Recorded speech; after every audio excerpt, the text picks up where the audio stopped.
Good Tuesday afternoon, guys. I hope your day's been good. Our day's been awesome. Beautiful day. The camera's picking it up. Birds are out there singing and chirping and carrying on. It's a beautiful, wonderful day. Going to do a little follow-up video about the Milwaukee Surge.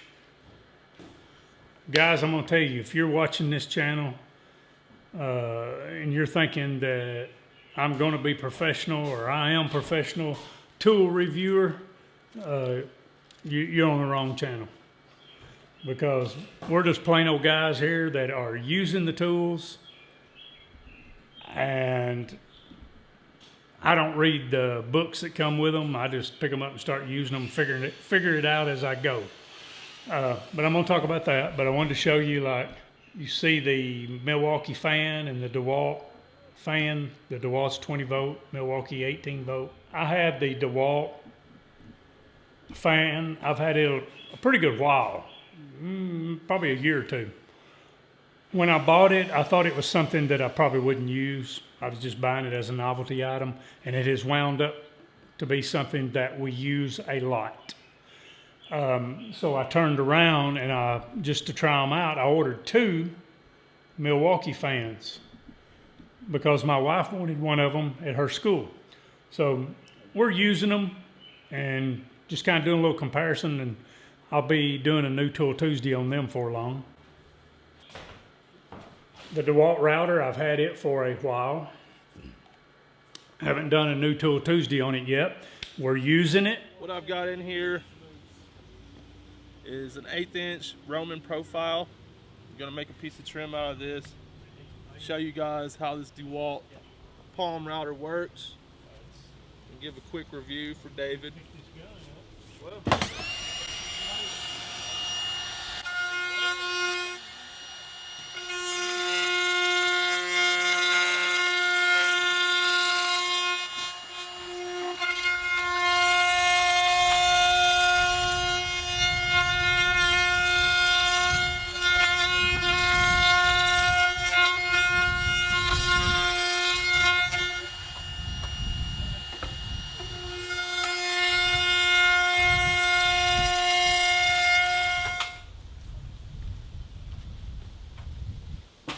you can see, put a nice clean edge and profile all down through here. In my opinion, it's a toss-up between the Ryobi and the DeWalt. I don't know the price points on either one of them. This is a really fine palm router. I know a lot of people use them in those CNC router setups. Those become really popular for that. I think Ryobi was probably one of the first on the market with the palm router, cordless palm router. There is one issue. It seems like this dial, it locks in here. You undo this, undo that, and you take the sheathing off to add different tooling, to put a different router bit in. Then you put this back on.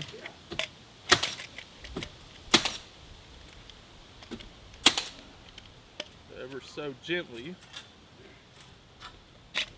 There we go. Lock it back into place, lock that down. But to me, it still feels like it's got a little play. I think it's adjusting it maybe like a 1/16 of an inch. I don't think that really matters too much, but seeing how it's right there where you grip the tool, I don't know, because I'm not comfortable holding it right here so close to the chuck. I instinctively want to hold it here.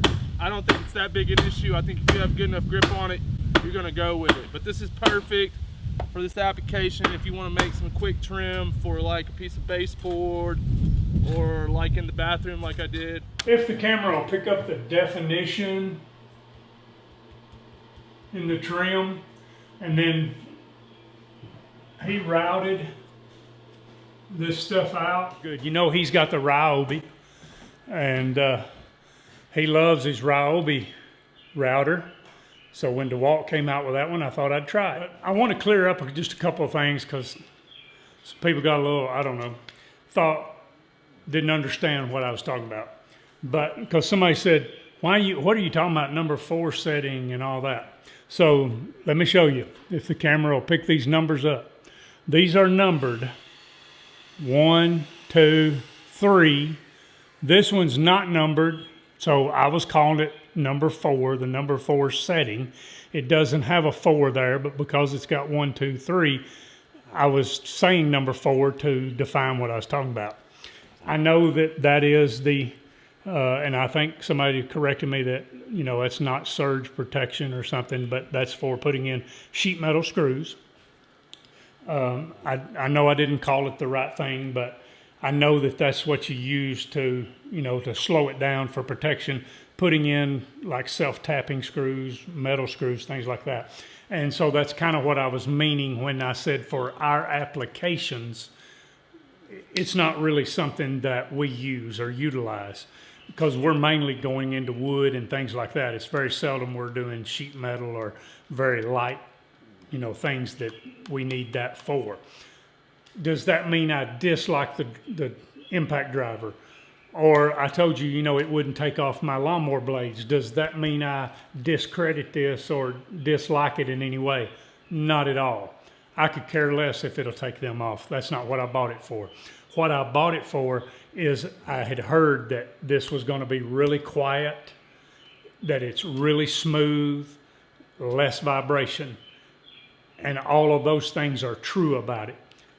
We really like this. I'm hoping they come out with a 12 volt in this right here, because that 12 volt drill is something we just go to all the time.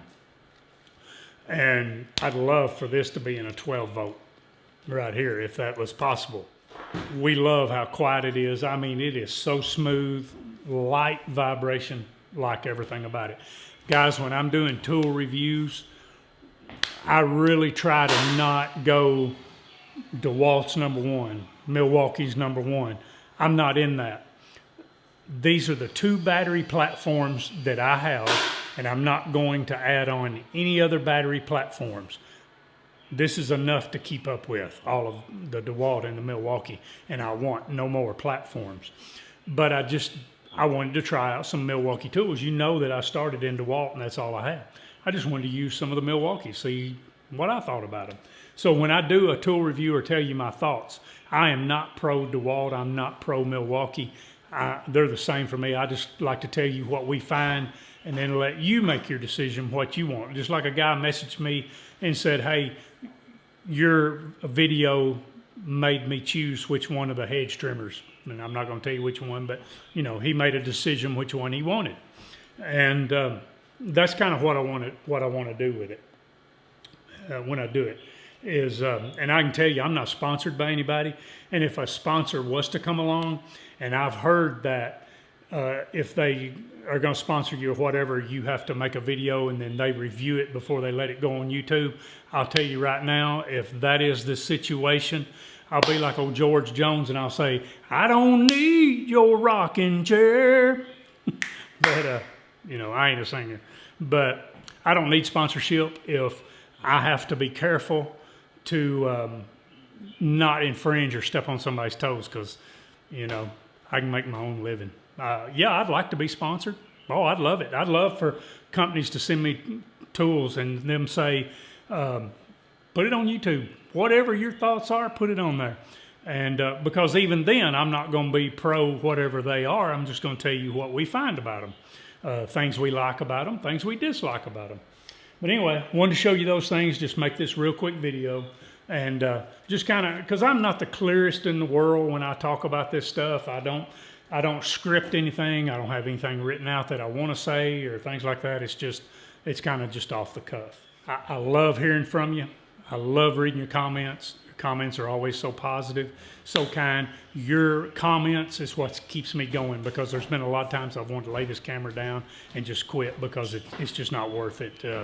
You know, it just gets so hustle and bustle with it. Thank all of you guys. Remember, God loves you. Jesus died for you. And we enjoy being with you. See you on the next video. Tell them. What is it? Tell them about what happened today. This morning, guys, we had a great thing happen. Jason texted me yesterday. We've been talking to Jason for a while. He had a lot of questions about being a follower of Jesus Christ and being a disciple of Jesus Christ. And He texted me yesterday, and I mean, this has been going on. How long you been working for me? Almost a year, maybe? Almost a year. So, I mean, it was just a few days after he started working with me. He had some, because he heard my endings on YouTube and things like that, and he had some questions about Jesus. And he's never really been exposed to Jesus. And we've been talking for about a year and a lot of prayers. And yesterday he texted me and said, I'm ready to accept Jesus Christ as my personal Savior. And so this morning, he and I and Tony got down right here in this circle on our knees. And Jason accepted Jesus Christ as his personal Savior. Are you sorry? No. Not sorry you did it? No, I feel better. Amen, brother. See y'all later.